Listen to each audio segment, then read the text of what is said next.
G'day folks, my name is Rob. Welcome back to another F1 fantasy video. Today we're looking at my race week preview and final thoughts ahead of the Belgian Grand Prix this weekend. So if you're new around here, be sure to drop a like on the video and subscribe to the channel if you haven't done so already. Before we get into it, just want to say a quick thank you to all of you that have already subscribed. Just past 4,500 subscribers on the channel, and I couldn't be here without you guys. I love doing this as a hobby, sharing as much information about F1 fantasy and helping our decision making week to week. So again, thank you so much for all of the engagement, for all of the likes, the subscriptions on the channel.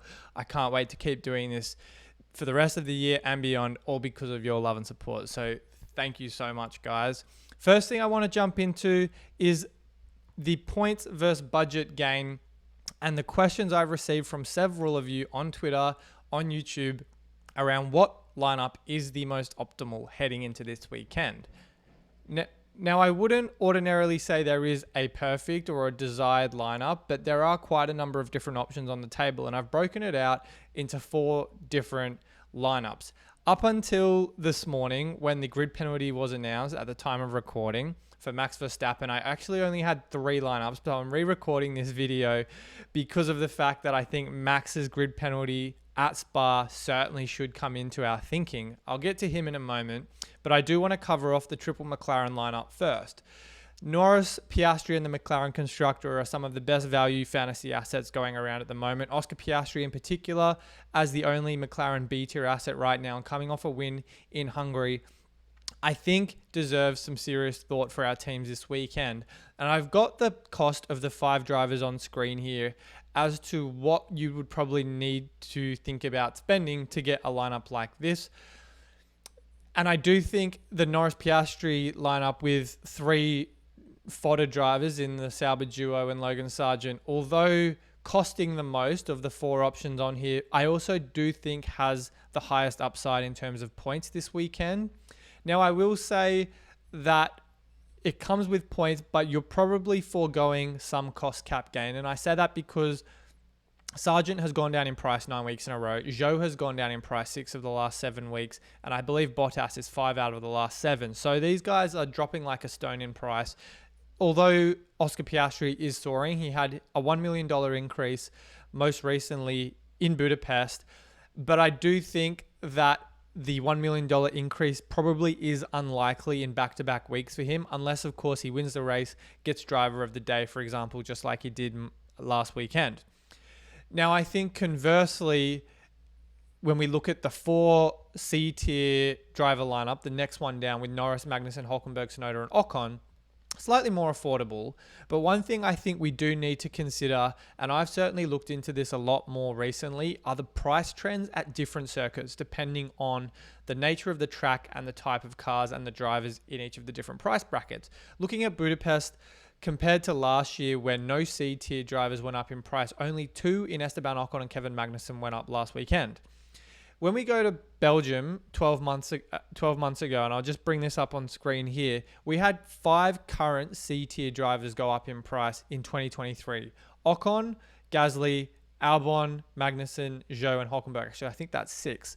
But what I think this tells us is that it's a very high likelihood that the reliable C-tier drivers are the most likely to increase in price, primarily because of the fact there are so many overtakes on the table compared to Spa, and we'll get to the overtakes momentarily. But I do think because the Haas drivers, Tsunoda as well, and I do think potentially Ocon, I would steer clear of both Alpine drivers, and I have covered this off just a little bit recently on Twitter, is that their reliability in the second half of the season is particularly concerning. So I think if you're looking to run an Alpine driver as probably a better option to, say, the Saubers or the Williams guys, I would only go for a maximum of 1 right now. Gasly's on 2 DNFs in a row. And if we look at the historical trends, Alonso had 6 2 years ago. Ocon had 7 last year, and Gasly's already had 3, and 2 of those have come in consecutive races. So I do think it is particularly concerning. And looking at the comparisons post Silverstone over the last 3 years, they are the least reliable team, even worse than Williams. So I do think if you're getting an Ocon or Gasly, just think about that a little bit. Now, if I take this back off the screen, in terms of price gain, and I've got the cash icon next to this lineup, is because, as I said, the reliable C-tier drivers I do think have a higher chance of going up in price. And Magnussen, an absolute juggernaut for price increases this season. Hülkenberg, a bit of an off week in Budapest. But I guess what I want to say and what I should be saying here is that Piastri needs to get a $1 million increase to match the likely price increase of this 4 reliable C-tier driver lineup. If he doesn't win or get driver of the day, as I said, he's probably only going to go up 0.3 million in price. And all you would need from one of these reliable C-tier drivers is a $0.5 million increase to outstrip that. Because I think it's highly likely that Bottas, Joe and Sargent do go down 0.1 or 0.2 million. So if you look at the reliable C-tier drivers, Magnussen, Hülkenberg, Tsunoda, Ocon, I would say there's at least a 50% chance 4 of these drivers go up in price. So it could be at least 2 of Magnussen, Hülkenberg, Tsunoda, Ocon, maybe even 3. And I do think if you're prioritizing cost cap gain, this is probably the lineup I would recommend. Now, you could also look at the Max Verstappen lineup down below, and we'll get to that in a minute. But I do think even though the cost cap gain potential is higher, there is typically a lower point ceiling for these midfield drivers. So it is harder to predict who in the C tier will get double digits week to week. I think because it's an overtake track, Magnussen should be on your shopping list if you're looking at a lineup much like this. In terms of the third lineup on the list here, Norris, Russell, Hülkenberg, Joe, Sargent, I had this lineup in Budapest, and it was a combination, I thought, of somewhere in the middle between cost cap gain and points. I'd say it probably is going to get less points than a Norris Piastri, but probably less cost cap gain than the 4 C-tier driver lineup above it. So it's probably somewhere in the middle in terms of points and cost cap gain. I like this. It's very possible I run it again. I may well make one trade for Zhou out, Bottas in, because that's all I can realistically afford, or maybe go for a Hülkenberg into an Albon. But it is probably somewhere in the middle, and that's why I liked it for Budapest. So I could well look at something like this again. Russell as well. Mercedes are expected to do much better in the cooler temperatures. And sorry, I didn't say this at the start, but I'm assuming for all of these lineups, Mercedes and McLaren are the 2 constructors. I think they are non-negotiables in many teams at the moment, and I highly expect I'll be running both of those for the foreseeable future. And I think there is a possibility I could pivot into Max Verstappen, which is where this 4th lineup comes in. The one thing I will say before we get into that, and we'll revisit this during my final team selection thoughts at the end of the video, is that Max is more than likely going to need a -10 if I make room for him in my team this week. Now, as I said, I've re-recorded this video because of the Max Verstappen grid penalty news. He's taking a 10-place grid penalty this coming weekend, and I am going to bring up this tweet on screen here just because I think it's quite important to take into account the fantasy upside that he could potentially have this weekend. Now, I think this is all very much a hypothetical example, and I think it could go either way. He could qualify on pole, he could qualify P5, but just for argument's sake, if Max qualified P3 in Spa, I think it's probably there or thereabouts for him. That's 8 points in his pocket, starts P13, and then makes 10 overtakes, 10 positions gained, finishing P3. And that's 43 points. I do think there's a possibility he could get driver of the day, but I do believe it would be if he's challenging for the win and not if he's kind of languishing around the top 5 and then sneaks onto the podium towards the end. And I only say that because I do believe McLaren and even Mercedes to a certain extent have the fan vote, certainly much more than Max Verstappen does. And even though Max has had come from behind wins in the past, actually taken grid penalties the last 2 years at Spa. He won from 14th in 2022 and he won from 6th last year. I do think a win is just beyond his reach in this car, the RB20. It is a good car, but it's by no means at the same level of performance as the RB18 and the RB19. So I do suspect a win probably isn't on the cards for him this weekend. If it is, driver of the day absolutely in his pocket if he's coming from outside the top 10. But I would say it's a possibility, but I wouldn't say it's an absolute guarantee. So something to think about there. Now, the reason why, if we go back here, I've got a larger icon for a points increase and a rank increase and cost cap gain is because you're running Max Verstappen, which I think is a bit of a wild card, and that's why I've got the 3 question marks on the far left. But I also think that you've got Magnussen, you've got Hulkenberg, you've got Tsunoda in this lineup, and I suppose you could interchange that for any other driver depending on who's in your team at the moment. But I do think if Max pops off and the Haas guys, Tsunoda, come through the field with a few extra overtakes at Spa, you could very much capitalize not just on a differential 2x in Max Verstappen, but also the upside that the points, that the cost cap gain can be allowed from K-Mag and Hulkenberg, for example. So I very much think this has the most upside, but it is also probably one of the riskier plays, because if the Red Bull struggles just a little bit, and the fact that McLaren and Mercedes are well advanced compared to where they were a year or two ago, he would have to have a pretty incredible race to not just crack the top 5, but get onto the podium. So high risk, high reward, if you ask me. But I do think quite a few people will be entertaining Max Verstappen this weekend. I do want to get on to chip usage a bit later in the video and what that could look like for running a Max Verstappen Lando Norris, but we will just park that for now and pick that up in a moment. On the overtakes, want to pick this up again. Adam from F1 Fantasy HQ did a phenomenal job.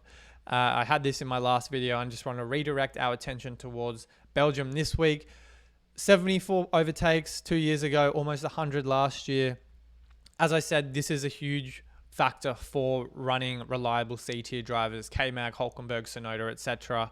So I do think they could be feasting this weekend if they can, make their passes on the Saubers, the Williams, even maybe the Alpines. And I do think that's potentially what enables Max as also a very good option this weekend too. So overtakes are huge at Spa. That's why Verstappen is taking the grid penalty. And I think if you're running 4 premium C-tier drivers, there's no better place, in my opinion, other than maybe Abu Dhabi, for example, to take a punt on them. So overtakes certainly will be free-flowing this weekend. I'm looking forward to seeing how that shakes out. Power rankings, straight into the A tier. I think Max and Lando are pretty even just because of Max's potential upside this weekend. The only reason I would have Norris above Max, and I do think it is very close, is because of the fact that for many of us, Max would be a 1-week punt and he is a little bit more expensive than Lando. So I think many of us would have run Lando Norris in Budapest, and you're likely going to, if you're bringing in Max for Spa, likely trading him out after the summer break, unless for whatever reason Red Bull are back to their very best, which I would say is highly unlikely, but not impossible. So that's why I've got Lando above Max here. In the B tier, Piastri stock absolutely soaring after Hungary. I think they're in the best car. I definitely think that good form is going to continue, surpassing the Mercedes duo just below him. I think Russell is still very good value despite a mixed qualifying in Budapest, but I don't expect that to happen every weekend, and the Ferraris just behind them. Perez, Alonso, Stroll, all absolute no-goes. In the C tier, I've talked about the top 3 guys here. Magnussen stock on the rise. A lot of overtakes on a streak of 3 price increases in a row. So if you're running 4 premium midfield drivers, he should be top of your shopping list. And the reason I've got the Alpines falling a little bit is just because of the fact that their reliability is a concern. So something to keep in mind from here on out for the rest of the season. On the topic of weather, it's going to be a wet one Friday, Saturday. I don't think we're going to get a completely accurate idea of running times from cars throughout the first couple of practice sessions. Qualifying also a little bit of a risk. Again, it's hard to say which teams are going to potentially run into troubles like George Russell did in Budapest. I don't expect Mercedes to make the same mistake twice, because we did see track evolution really be a huge factor in that Q1, and George going out a little too early was what ultimately was the difference between making it out of Q1 and not. And then in terms of Sunday, going to be a dry race. I'm not sure if a wet-free practice and qualifying is anywhere near enough of a reason to use the no negative. And we are going to get onto chips in a second, but I do suspect it's probably going to be a no chip weekend. And there are a few reasons why I think that heading into Spa. On the chip And team strategy. The DRS boost options are plentiful compared to the last few weeks. Lando, I still think, is going to be the popular pick. In fact, he's in the best car, still has the fan vote, and I definitely think McLaren are in the box seat for the driver of the day if he or Piastri wins. Differentials, we've already talked about Max, and I think Piastri comes off as a great alternative as well if you're running a Piastri-Russell lineup or something like that that doesn't have Lando Norris or Max Verstappen. In terms of chips, now let me stress this on the 3X chip. I do not think it's a weekend for the 3X chip. The sprint weekends have proven to be the best weekends for that. And until we get to a point where we have enough budget to afford Max, Lando, and two of the best constructors, it could be Red Bull Mercedes, it could be McLaren Mercedes, at whatever point in the season that is, you should be using the 3X when you can have two very good drivers and two very good constructors in your team. I see absolutely no value in running a Max Verstappen, Lando Norris, Mercedes and Haas, or Mercedes and Aston Martin. I just don't think it's worth it. You're leaving way too many points behind if you're not running two premium constructors, when we will be able to capitalize on that with a bit more budget later in the season for those larger sprints. So I would not entertain the idea of Verstappen and Lando and compromise on one premium constructor. In terms of autopilot, I think that comes into play when you've got a couple of good drivers in your team: Norris Piastri, Norris Russell, Norris Hamilton. I think most people running Verstappen probably won't have enough budget for another premium driver, so I'm not so sure if he is a candidate for the autopilot chip until, again, later in the season when we've got two very good drivers in our team. And then final fix. This was a question that was posed to me on Twitter. Do I final fix in Max? I have Lando in qualifying and then have enough budget left over. I think it's about 5 million or so to final fix in Max for overtakes positions gained on the Sunday. I think that's a perfectly fine option, but I will caveat that Max, you want to see enough good form from Max and the Red Bull in free practice 1 to free practice 3 to get a very good read on how good the car actually is. And with rain, we may not actually see that. I will also say, as I've said before, Mercedes in the cooler temperatures will be good. McLaren, we already know how good they will be. Max may struggle a little bit to crack the top 5. So you want to be confident you're bringing in Max on Sunday. Otherwise, you could have a bit of egg in your face if you've got 5 million left on the sidelines for this weekend and you're running Sargent and Joe and Lando Norris at the end of qualifying. Still seems like the best 2X option. So think about it. I don't think it's a bad option, but you do have to consider the fact that Red Bull are not looking fantastic right now, and you'd want to be completely confident that that's going to turn around this weekend at the conclusion of FP3. Now, on my team, I've probably talked about all different combinations so far, and it means you've probably got a good read of what I could end up doing this weekend. But this is my rollback from Budapest. I did say earlier in the video, one trade could honestly be Valtteri Bottas in for Zhou. It is a coin flip, but I just think Zhou's losing a bit more value. Bottas has got more racecraft and probably had half a chance at points in Budapest. I think a point for Sauber right now in the Drivers' Championship would be huge for them.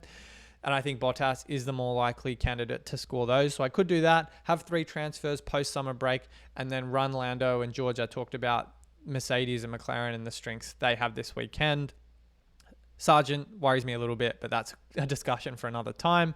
The other option I could do is potentially get in Oscar Piastri, but that would again mean having to run Valtteri Bottas.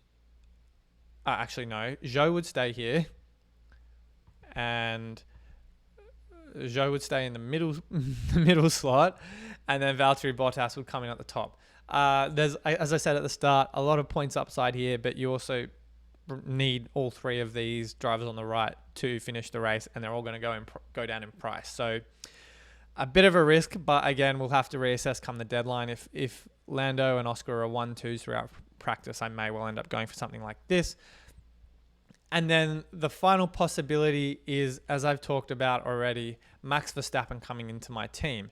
Now, I did mention before it would take a -10. I wouldn't say it actually takes a -10 because I could get to Max in 2 moves, and that would be Verstappen in and K-Mag in. But again, it leaves 5.7 on the table. And I've carried this kind of money into a weekend before on the side. I didn't love the idea of it. So I probably would want to put it to good use on a reliable C tier driver. So if I did that, it would mean Yuki Tsunoda comes into play. I think if you can get to max in 2 moves, very compelling argument for a 1 week punt. But the fact the -10 on a driver in a car like Max, where it's not an absolute guarantee he will win the race like seasons past, makes me think I'm probably better off, for me anyway, sticking with Lando George or Lando Oscar. So they're probably the main moves I could make, all within 2 moves, unless of course I go for this -10. But the grid penalty is a huge factor in our decision making, and whether or not Red Bull and Max specifically can pull something out of his backside is yet to be seen. But I think there are definitely a few different options, and I will be discussing all of these on the deadline stream on FanAmp this week, Saturday morning Eastern time in the United States, afternoon in Europe and the UK. So check my Twitter out for details of that. The stream and details of FanAmp's channel are in the description below. And Adam and I from F1 Fantasy HQ, the curator of that incredible overtakes graph before, will be addressing all of your last minute burning questions and reviewing your teams on stream. So drop by for the last banger of a live stream before we hit the summer break. And yeah, looking forward to it. I also have to do a shoey live on stream because Oscar won the race in Budapest. So if you want to see me drink beer out of a boot, just for a bit of comic relief, be sure to drop by and say hi. I'm going to leave it all there for now, guys. As always, appreciate your love and support and helping me reach 4,500 subscribers on the channel. Good luck with your teams this weekend, and I'll see you all very soon.